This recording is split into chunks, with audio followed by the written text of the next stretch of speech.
მოვან კითხავს, მაგალითად, ვინდა როგორ იღებს სახელმწიფო დახმარებას, როგორ მუშაობს სისტემა, როდესაც საქმე ეხება შეზღუდული შესაძლებლობის მქონე პირების მხარდაჭერას.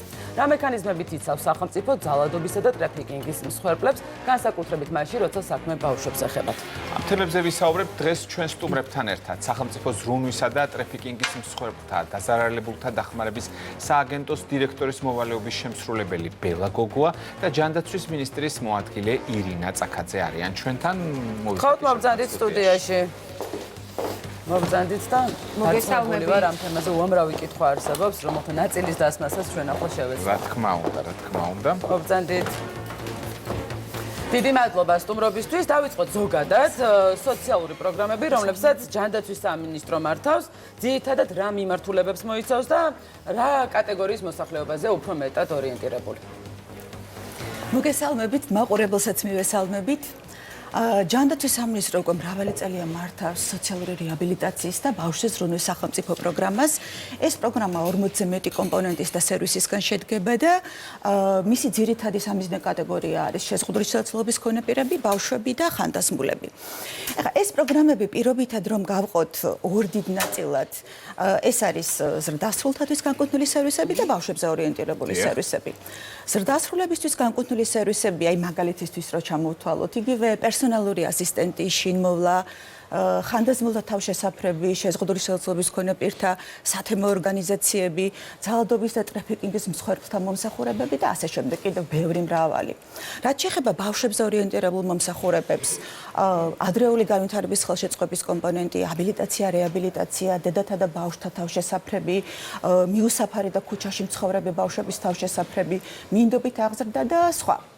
ამ ყველაფერს აი რა განმარტოთ თუ შეიძლება შინმოვლა ვახსენეთ ხო ბავშვთა განვითარების ბაზაზე ზრუნვა ვახსენეთ ეს პროგრამები ეხებათ და ეკუთვნით მან ვიც თქვა სოციალური და დაუცველი სტატუსით სარგებლობს თუ ყველა ბავშვი და არა არის აუცილებელი არავითარ შემთხვევაში ეს არ არის აუცილებელი ყველა ხანდაზმულს ოღონდ თუ სოციალური მუშაკი შეაფასებს და ნახავს რომ მას ამის საჭიროება ეს ხანდაზმულებს რაც შეეხება ამის საჭიროება გააჩნიათ მაშინ ის ჩართავს მას შინმოვლის პროგრამაში რაც შეეხება ბავშვებს თუ მათ აქვთ შესაბამისი საჭიროება ისინი სახელმწიფო ზრუნვაში არიან გადმოყვანილი და ჩვენი სერვისებით სარგებლობას საჭიროებენ ეს მათ სოციალურ მდგომარეობას უკვე აღარ უკავშირდება. ქალბატონი მინისტრის მოადგილე, აი რაიმე სიახლეები თუ არის პროგრამის ადმინისტრირების კუთხით, თუ სწორად დავსვი ეს კითხვა. სიახლეები გვაქვს კი პროგრამის ადმინისტრირების კუთხით. ნახეთ რაში არის საქმე. მთელი გასული წლების განმავლობაში ეს პროგრამა თითქოს რაღაცა ინერციით მიდიოდა და სიახლეებზე ორიენტირებული არ იყო. ცხადია, ხა მას ის თავის რაღაცა თავის ფუნქციას ასრულებდა, მაგრამ ეს ჩვენ ჩავთვალეთ, რომ არ იყო საკმარისი. აქედან გამომდინარე, ჯერ კიდევ გასულ წელს ჩვენ ჩავდეთ პროგრამაში სიახლის სახით შეფასების კრიტერიუმები. ეს რას ნიშნავს? ჩვენი თვითმიზანი თავისთავად აღებული არ არის ამ პროგრამების განხორციელება, თუ ჩვენ ვერ დავინახეთ ამ პროგრამის რეალური ეფექტიანობა და რეალური გავლენა თითოეულ ბენეფიციარზე. ამიტომაც ჩვენ შემოვიღეთ ეს შეფასების კრიტერიუმები, რაც საშუალებას მოგცემს, რომ გამოვკვეთოთ რა პრობლემები არსებობს ამ თუ იმ სერვისების განვითარების მიმართულებით და შემდეგ უკვე უფრო ეფექტიანად მივმართოთ ჩვენი რესურსები.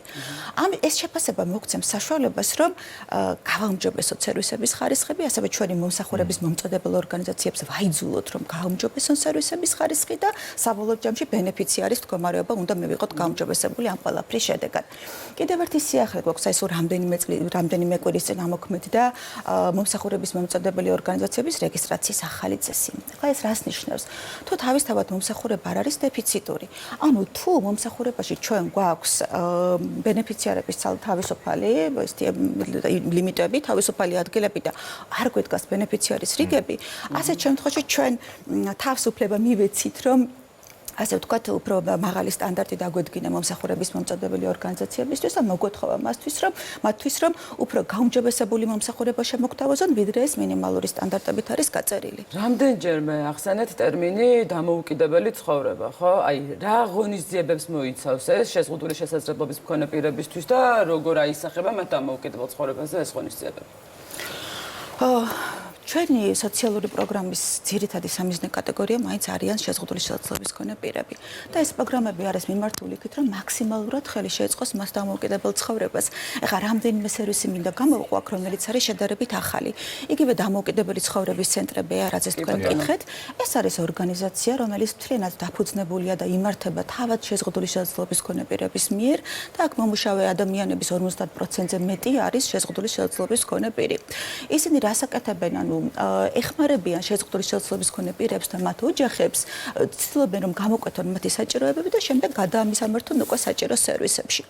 გარდა ამისა, ბოლო დროს ძალიან გახშირდა მომართვიანობა პერსონალურ ასისტენტზე. პერსონალური ასისტენტი არის ადამიანი, რომელიც შეზღუდული შესაძლებლობის მქონე პირს უწევს დახმარებას მის ყოველდღიურ საქმიანობაში, ყოველდღიურ ანუ საყოფაცხოვრებო საქმეებში, ეხმარება სწავლის ადგილზე, სამუშაო ადგილზე და ასე შემდეგ, ანუ იგივე საჯარო სერვისების მიღებაში. ყოველწლიურად იზრდება პერსონალური ასისტენტის გეოგრაფიული დაფარვის არეალი და ხელმისაწვდომობა. თუ 2024 წელს, როცა თავიდან შემოვიდა ეს სერვისი, ის იყო მისაწვდომი მხოლოდ 9 მუნიციპალიტეტში, ახლა ბევრად უფრო გაზრდილი არის მისი დაფარვის არეალი და 34 მუნიციპალიტეტში უკვე შესაძლებელია ამ სერვისით სარგებლობა. იგივე ეხება შინმოვლასაც.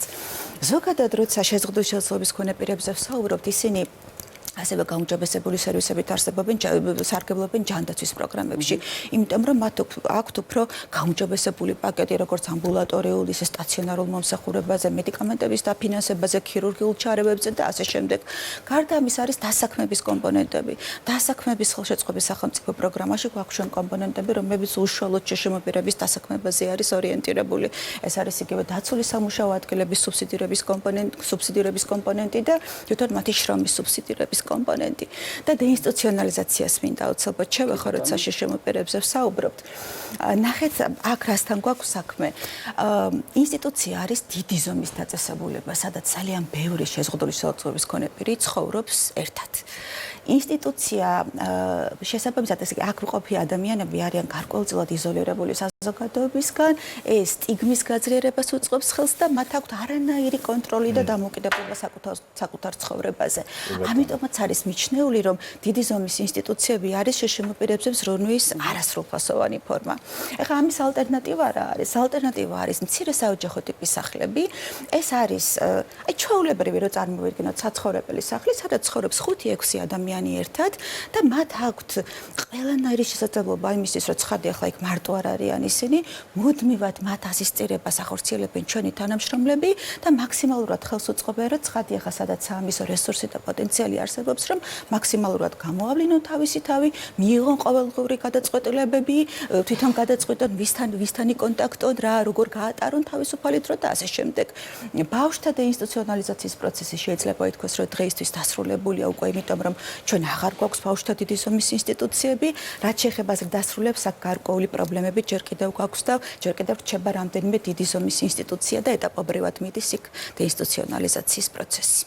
ქალბატონ ბელა, სამინისტროს ჩართულობაზე უნდა გკითხოთ, განსაკუთრებით ამ შემთხვევაში ტრაფიკინგის და ძალადობის მსხვერპლთა მიმართ, როგორი არის სამინისტროს ჩართულობა და როგორ ეხმარება, თქვათ, კონკრეტულად უწყება მათ რეაბილიტაციის პროცესს. მოგესალმებით, კიდევ ერთხელ მივესალმები მაყურებელს. ქალბატონმა ირინამ ისაუბრა სახელმწიფო პროგრამაზე, რომელიც არის სოციალური რეაბილიტაციისა და ბავშვთა ზრუნვის სახელმწიფო პროგრამა, რომელიც არის ძალიან მნიშვნელოვანი და ძალიან ბევრი მიმართულებით უწყობს მომსახურების ემსახურება ბენეფიციარებს და ბევრი სერვისების მიწოდება ხორციელდება, თუმცა ასევე ჩვენ სახელმწიფო ზრუნვის სააგენტო გახლავთ ჯანდაცვის სამინისტროს შემავალი საჯარო სამართლის იურიდიული პირი, გარდა ამ მნიშვნელოვანი ფუნქციამოვალეობისა, ასევე მის ძირითად და პრიორიტეტულ მიმართულებას წარმოადგენს ტრაფიკინგისა და ოჯახში ძალადობის მსხვერპლთა დაცვა, დახმარება და რეაბილიტაციის ხელშეწყობა.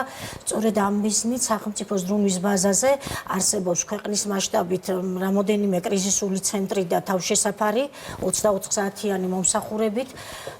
დაწესებულებებში ხდება მსხვერპლთათვის ისეთი სერვისების მიწოდება, როგორიც არის ფსიქოლოგიური, სოციალური რეაბილიტაცია, სამართლებრივი დახმარება და წარმომადგენლობითი უფლებამოსილების განხორციელება, სამედიცინო მომსახურების ორგანიზების მიღება და ხელშეწყობა, ამასთან საჭიროების შემთხვევაში თარჯიმით მომსახურება.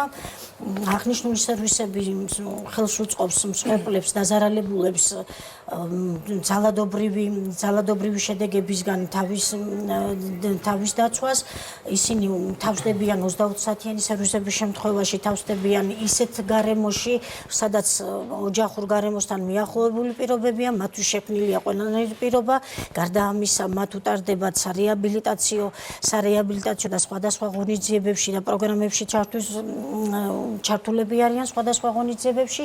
ამასთან ძალიან მნიშვნელოვანია მათი საზოგადოებაში ინტეგრაციის ხელშეწყობა, დამოუკიდებელი ცხოვრებისათვის უნარჩვევების განვითარება და ამ მიზნის სხვადასხვა პროფესიულ სასწავლებლებში და წრეებში ჩართვა. ქალბატონ ბელა, აი ბენჰაუსის მოდელზეც რომ გვესაუბროთ, აი რას მოიცავს ეს ყველაფერი? სიახლე არის ერთგვარი, ხო, როგორც ვიცით?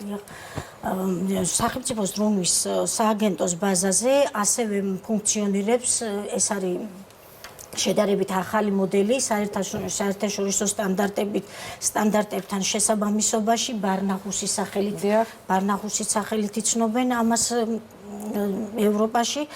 ამ მოდელი ეს ბარნაჰუსის მოდელი ეს არის სექსუალური ძალადობის მსხვერპლი ბავშვებისათვის ინტეგრირებული მომსახურების მიწოდებას გულისხმობს. მოდელი ითვალისწინებს მულტიგუნდური და მულტისექტორული მომსახურების მიწოდება სექსუალური ძალადობის მსხვერპლი ბავშვებისათვის. ბავშვებს მომსახურება მიეწოდებათ ისეთ სივრცეში და ისეთ გარემოში, სადაც მათი ხელახალი ტრამვისგან პრევენცია ხორციელდება.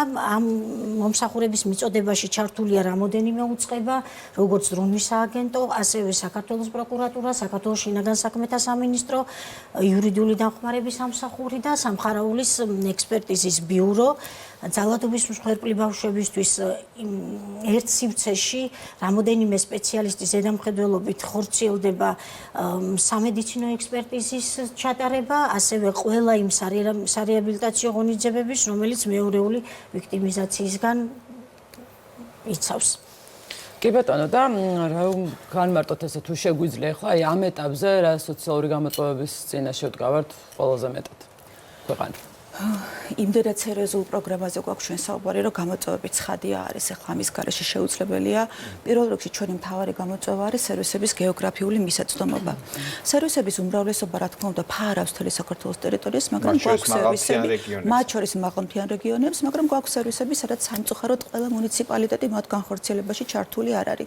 იგივე პერსონალური ასისტენტი, აი ძალიან ისეთი სერვისი არის საჭირო შეზღუდული შეალწობის მქონე პირებისთვის და მომართვიანობა ბოლო პერიოდში არის ძალიან გაზრდილი. მაგრამ რადგან ამ სერვისის განხორციელება არის მუნიციპალიტეტებზე დელეგირებული, ყველა მუნიციპალიტეტმა სამწუხაროდ დღემდე ვერ შეძლო აი ამის ორგანიზება, რომ ყველგან გულისხმობს აი მაგალითად ბავშვო სასწავლო ოთახში დაყვება პერსონალური ასისტენტი, რომ ეხმარება. აი ეს შეიძლება იყოს, კი და რაც შეეხება დასრულებს, აი წეღარაც მოგახსენეთ, ეხმარება ნებისმიერ დაწყებული საყოფაცხოვრებო საქმიანობიდან, ყოველდღიური საქმიანობიდან დამთავრებული სამუშაო ადგილზე გაყოლაში, განათლების მიღებაში დახმარება და ასე შემდეგ. და ჩვენ რას ვაპირებთ ახლა ამ მიმართულებით? ნახეთ, იგივე პერსონალურ ასისტენტთან დაკავშირებით წლევანდელ პროგრამაში უკვე ჩავდეს ჩვენ ნორმა და ფაქტიურად დავივალდებულეთ თავი, რომ იმ მუნიციპალიტეტებში, სადაც იგივე პერსონალური ასისტენტის სერვისი არ არის მისაწვდომი, სამინისტრო და ზრუნვის აგენტო ვალდებული არიან, რომ შეიმუშავონ რაღაცა ერთგვარი ასეთი გარკვეულწილად ალტერნატიული მოდელი და ასე ვთქვათ, კეთილი უნდა ვინებოთ და უნდა შევძლოთ, რომ იმ პირებს მივაწოდოთ ის მომსახურება, ვისაც ეს ნამდვილად ჭირდება. ზოგადად სოციალური პროგრამის მიდგომა და ერთგვარი დევიზი არის და ყოველთვის იქნება ის, რომ არც ერთი პირი, ვისაც სჭირდება შესაბამისი დახმარება, არ უნდა დარჩეს ამ პროგრამის ფარგლებს მიღმა. თვითონ ეს